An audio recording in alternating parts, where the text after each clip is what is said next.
খবরদার আবু বকর, খবরদার ওমর, নবীর সামনে বসে বড় গলায় কথা বলো না।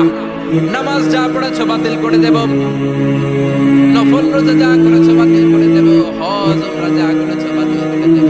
খবরদার নবীর সাথে বড় গলায় কথা বলো না। এই আয়াত নাযিল হওয়ার পরে কোন সাহাবারা নবীর সাথে আর কথাই বলে না। ওই হায় হায়, আমল তো বাতিল হয়েছে। বড় গলায় যদি কথা বলি নামাজ বাতিল হয়ে যাবে। ও ইমানদারেরা, খবরদার নবীর কণ্ঠের চাইতে তোমাদের কণ্ঠ যাতে বড় হয়ে না যায়। কার কথা? আল্লাহ সাহাবাদের বললেন, ও সাহাবারা শোনো শোনো, আমার নবীকে আমি কারো কাছে রাখি নাই, তোমাদের কাছে রেখেছি। আমার নবী তোমাদের সাথে নামাজ পড়ে, তোমাদের সাথে ঘুরতে যায়, তোমাদের সাথে জিহাদ করে। তার মানে এই নয় তোমরা তোমাদের সাথে যেমন ব্যবহার করবা নবীর সাথেও তেমন ব্যবহার করা যাবে নাকি? যাবে যাবে যাবে। আমি আমার বন্ধুরা ডাকলাম, ও সলিমুল্লাহ কেমন আছো? এখন কোন সাহাবী বলতে পারবে না কেউ মোহাম্মদ কেমন আছো, বলা যাবে? যাবে যাবে। বিশ্ব নবীরে ডাকতে হবে, ইয়া নবী আল্লাহ, ইয়া রাসূলুল্লাহ, ইয়া হাবিবাল্লাহ। আল্লাহ বললেন, খবরদার নবীর কণ্ঠের চাইতে যাতে তোমাদের কণ্ঠ বড় না হয়। নবীর দরবারে বসে যদি বড় গলায় কথা বলো, খবরদার তোমাদের সব আমলগুলো বাতিল করে দিবে কে? নবীর দরবারে বড় গলায় কথা বলা যায় না। এই আয়াতের একটা ব্যাকগ্রাউন্ড আছে। বনু তামিমের বেদুইনরা আসলো নেতা বানানোর জন্য। কে হবে নেতা? বিশ্বনবী সাহাবাদের নিয়ে মিটিং করলেন, ও সাহাবারা পরামর্শ দাও। আবু বকর বললেন, আমার পরামর্শ এই লোকটার নেতা হলে ভালো। সাইয়েদনা ওমর ফারুক বললেন, আমার পরামর্শ এই লোকটা না, ওই লোকটা হলে ভালো। আবু বকর বলেন, না ওমর আপনি বুঝেন না, আমি যার কথা বলেছি সেই ইশারা। ওমর কয়, আমি যার নাম প্রস্তাব করছি হাতে ইশারা। আবু বকর বলে, না আমি যার কথা বলছি এইটাই। ওমর কয়, না আমারটাই। ঝগড়াঝাটি আছে না নাই? দুই সাহাবীর তর্কাতর্কির এক পর্যায়ে কণ্ঠ উঁচু হয়ে গেল। বিশ্বনবীর দরবারে সাহাবীদের কণ্ঠ বড় গলায় তারা কথা বললেন। আল্লাহ সহ্য করেন নাই, মুখ দিয়ে কোরআনের আয়াত নাযিল করলেন। আল্লাহু আকবার। আল্লাহ বললেন, ইয়া আইয়ুহাল্লাযীনা আমানু লা তারফা'উ আসওয়াতাকুম ফাওকা সাওতিন নবী। খবরদার নবীর সামনে বসে বড় গলায় উচ্চ স্বরে কথা বলো না। নবীর সামনে বড় গলায় যদি কথা বলো, আনতাহবাতা আমালুকুম ওয়া আনতুম লা তাশউরুন। নবীর গলার চাইতে তোমাদের গলার আওয়াজ যদি বড় হয়ে যায়, তোমাদের সব আমল বাতিল করে দিবে কে? খবরদার আবু বকর, খবরদার ওমর, নবীর সামনে বসে বড় গলায় কথা বলো না। নামাজ যা পড়েছো বাতিল করে দেব, নফল রোজা যা করেছো বাতিল করে দেব, হজ উমরা যা করেছো বাতিল করে দেব। খবরদার নবীর সাথে বড় গলায় কথা বলো না। এই আয়াত নাযিল হওয়ার পরে কোন সাহাবারা নবীর সাথে আর কথাই বলে না। ভয়, হায় হায়, আমল তো বাতিল হয়েছে। বড় গলায় যদি কথা বলি নামাজ বাতিল হয়ে যায়। আবু বকর আর আসে না, ওমর আর আসে না। বিশ্বনবী ওমরকে যদি ডাক দিতেন, ও ওমর সামনে আসো। সাইয়েদনা ওমর বিশ্বনবীর কাছে এসে কানে কানে ফিসফিসি যেমনি কথা বলে এইভাবে কথা বলা শুরু করে দিলেন। সুবহানাল্লাহ। বিশ্বনবী বলতেন, ও ওমর কি বললা শুনি নাই, জোরে বলো, জোরে বলো, জোরে কি বললা? ওমর কি বললা আবার বলো। তিনবার জিজ্ঞেস করা লাগতো। আল্লাহু আকবার। ভয়ের চোটে না জানি আবার বড় গলায় কথা হয়ে যায়, না জানি আবার নবীর সামনে কণ্ঠস্বর উঁচু হয়ে যায়। বিশ্বনবীর সামনে সাহাবারা আর কথা বলতে চাইতেন। এখন নবী নাই, কিন্তু আমাদের মা বাবা আছে না নাই? খবরদার মা বাবার সামনে বড় গলায় কথা বলা যাবে না। ইমাম সাহেব, খতিব সাহেব, আধ্যাত্মিক নেতা, ধর্মীয় গুরু, হাক্কানি পীর মাশায়েখ, ইসলামী আন্দোলনের বড় আমির, এদের সামনেও বেয়াদবের মতো বড় গলায় কথা বলা যাবে? যারা হজ উমরা করেছেন তারা দেখেছেন বিশ্বনবীর কবরের উপরে এই আয়াতটা লেখা, যে আয়াতটা এখন আমি তেলাওয়াত করেছি, ঠিক কি না?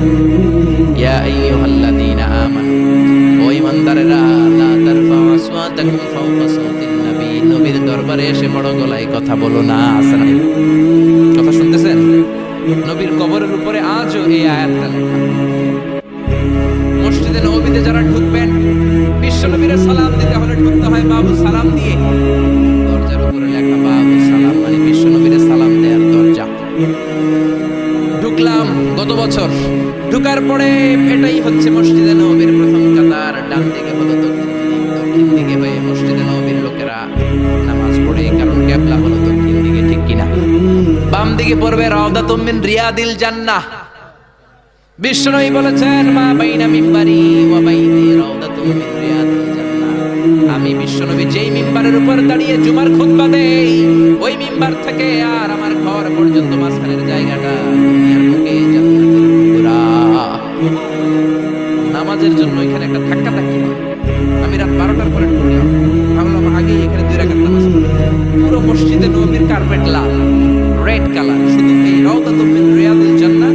হচ্ছে হোয়াইট কালার, সাদা কার্পেট করা। ঢুকলাম, 50 থেকে 100 জন করে ঢুকায়, খুব ধাক্কা ধাক্কি।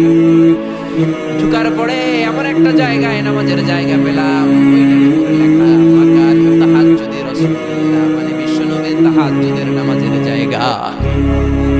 আল্লাহর শুকরিয়া জানিয়ে 2 রাকাত সালাত করলাম, রাউদাতু মিন রিয়াদিল জান্নাহ। তারপরে বেরোলাম, বের হয়ে প্রথম কাতার দিয়ে হাঁটছি, নবীরে সালাম দেব।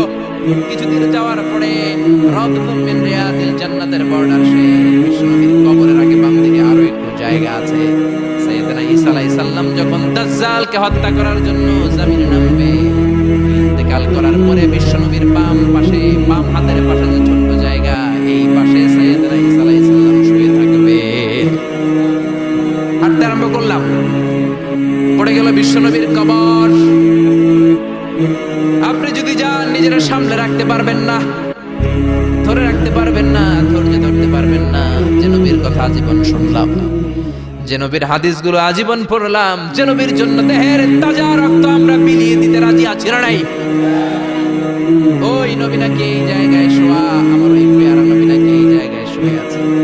বুকটা ফেসে চিৎকার আসে, চিৎকার দিয়ে নবী গো বলে ডাকতে মনে চায়, কিন্তু খবরদার, নবীর কবরের উপরে একটা লেখাইয়া আইয়ুহাল্লাযীনা আমানু লা তারফা'উ আসওয়াতাকুম ফাওকা সাওতিন নবী।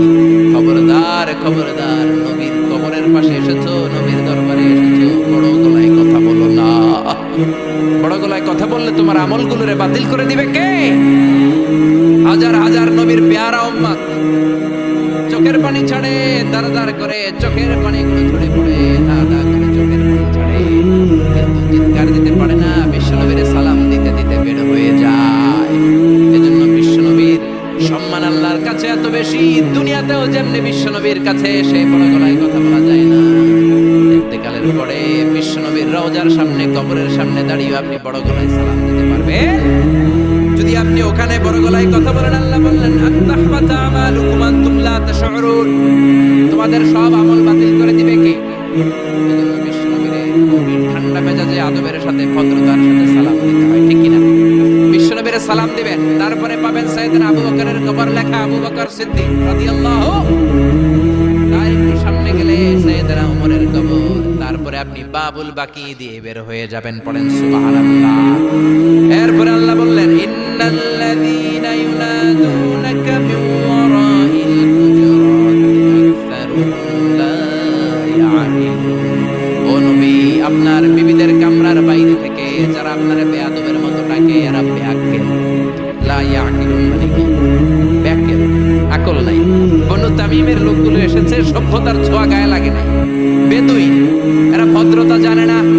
বিশ্বনবীর ঘরে এসে ডাকা শুরু করছে, ইয়া মুহাম্মদ, ইয়া মুহাম্মদ, উখরুজ ইলাইনা। ও মুহাম্মদ, বাড়ি আসো নাকি, বাড়ি আসো নাকি, বেরো বেরো। জোরে বলেন। আল্লাহ ধমক দিলেন, বললেন আকসারুহুম লা ইয়াকুলুন, এগুলোর আকল নাই, মুখ মাফি, আকল মাফি, আকল নাই, মগজ নাই, মাথার ভিতরে কোনো খিল নাই। কারণ জানো তো, লোকের কাছে তুমি আসো না, এটা নবীর দরবার, ভদ্রতার দরকার আছে না নাই? আল্লাহ বললেন ওয়ালাউ আন্নাহুম সাবারু, যদি এই লোকগুলো বেয়াদবি না করে ধৈর্য ধরতো, কতক্ষণ? হাত্তা তাখরুজা ইলাইহিম, যতক্ষণ না বিশ্বনবী তাদের কাছে বের না হয়, লাকানা খায়রাল লাহুম, এটাই তাদের জন্য ভালো হতো। কার কথা? এজন্য কারো বাসায় গেলে ধৈর্য ধরবেন। আল্লাহ বললেন এই বেয়াক্কেলগুলো অন্য মানুষের মতো বন্ধুর বাড়িতে গেলে যেমনি ডাকে, এই কলিমুদ্দিন, এই নবীর বাড়িতে যাও, ডাকা শুরু করছে, এই মুহাম্মদ, এই উখরুজ ইলাইনা, বেরো। এটা কি বন্ধুর বাড়ি নাকি বিয়ের বাড়ি নাকি? এটা বিশ্বনবী, আখিরি নবী, আখিরি জামানার পয়গম্বর। বিশ্বনবীর সম্মান আল্লাহর কাছে আছে না নাই? যে আল্লাহ বিশ্বনবীর কাছে কথা কইতে রইলে সম্মান দিয়া বলে, তুমি কোন সলিমদ্দি আর কলিমদ্দি, ঠিক কি না? এজন্য ভদ্রতার সাথে ডাকো, ধৈর্য ধরো, যতক্ষণ না নবী বের হয়। বিশ্বনবী কাইলুলা করতেছিলেন। কি করতেছিলেন? দুপুরের খাবার খেয়ে এক বিবির ঘরে কাইলুলা করতেছিলেন। আল কাইলুলা মানে হচ্ছে ঘুম আর জাগ্রত থাকার মাঝামাঝি একটা অবস্থা, টসিং এন্ড টার্নিং, ডান পাশ বা বাম পাশ হয় না, খাওয়ার পরে একটু গড়াগড়ি দিতে ভালো লাগে, শীতকালে এটা বেশি ভালো লাগে, ঠিক কি না? যখন গড়াগড়ি দিলে পেটের ভাত তাড়াতাড়ি হজম হয়ে যায়। সুবহানাল্লাহ বলবেন না? বিশ্বনবীর সুন্নাহ যেখানেই আছে ওখানে বরকত বেশি না কম? বিশ্বনবী কাইলুলা করতেছিলেন, ওরা এসে বেআক্কেলের মতো ডাকতে বললেন, ও মুহাম্মদ, বাসায় গেলে তাড়াহুড়ো করবেন না। অনেকে এমপি সাহেবের বাসায় যায়, সিগনেচার লাগবে, এই কাজ ওই কাজ। এমপি সাহেব বের হওয়া পর্যন্ত অপেক্ষা করবেন, এটাই ভদ্রতা। পাগল হয়ে যায়, আসে না কেন? আরে আসে না কেন?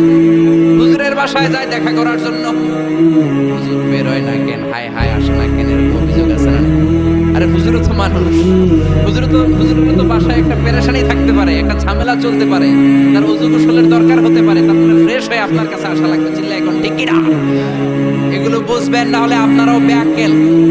আল্লাহ বললেন দুনিয়ার যারা এই সিস্টেম মানে না, এই পন্থাগুলো অনুসরণ করে না, এগুলো মুখ মাফি আকল নাই, ব্যাকেল বলে আল্লাহ গালি দিয়েছে। এজন্য ধৈর্য ধরবেন। আর সবচেয়ে বেটার, কারো বাসায় যাওয়ার আগে অ্যাপয়েন্টমেন্ট নিয়ে যাবেন। কি নিয়ে? আগে ফোন করে অ্যাপয়েন্টমেন্ট নিয়ে যাবেন, তারপরে সালাম দিয়ে ঢুকবেন। তিনবার দরজায় ঢুকবেন, আর দরজার দিকে সরাসরি মুখোমুখি হয়ে দাঁড়াবেন না। বিশ্বনবী বলেছেন, হয় ডান দিকে হয়ে দাঁড়াও, নয় বাম দিকে হয়ে দাঁড়াও। কেননা হুট করে কোনো নারী যদি খোলে, চেহারার সাথে চেহারা আছে না নাই? ঝামেলা আছে না নাই? দুইজনের মাঝখানে শয়তান বাবু আছে না নাই? এজন্য নারীরা খবরদার, দরজা খোলার সময় সাবধানে, আগে সামান্য একটু বলে উকি দিয়ে দেখবেন কে এসেছে, ঠিক কি না? ফোন রিসিভ করার সময় সাবধান। স্বামীর ফোন যত কম রিসিভ করা যায়, যদি রিসিভ করেন বলবেন স্বামী ঘরে নাই, টয়লেটে গিয়েছে বলে কাট করে দিবেন, কেটে দিবেন। লম্বা আলাপের কোনো দরকার, কারণ ফোনের এপাশ থেকে আপনি, ওই পাশ থেকে ওই লোক, মাঝখানে শয়তান আছে না নাই? এজন্য খবরদার, কারো বাসায় গেলে আগে সালাম দিবেন। এই যে শুরুতে আমি বলেছি, এটা সামাজিক রীতিনীতির সূরা, সোশ্যাল